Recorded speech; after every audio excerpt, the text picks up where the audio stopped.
Hello friends, BSc first year inorganic chemistry में short question की series में आज हम कवर करेंगे क्वेश्चन नंबर 1। क्वेश्चन नंबर 1 में पूछा गया है oxygen is a gas where sulphur is a solid. Oxygen एक गैस है जबकि सल्फर एक सॉलिड है, ऐसा क्यों है?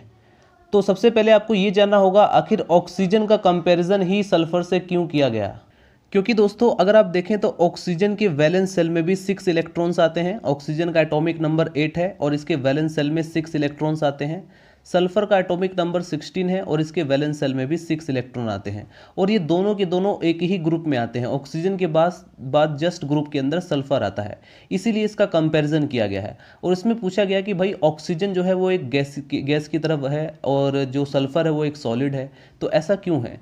तो इसका आंसर आप लिखेंगे क्योंकि एग्जाम पेपर में 2 नंबर में शॉर्ट क्वेश्चन में आपसे पूछा जाता है।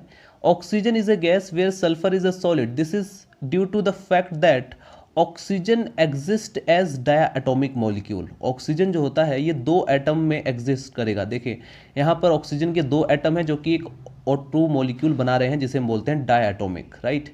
Wears the molecule of sulphur has a complex structure. अगर आप सल्फर के मॉलिक्यूल्स को देखें तो ये एक कॉम्प्लेक्स स्ट्रक्चर, एक जटिल संरचना प्रोड्यूस करता है, बनाता है।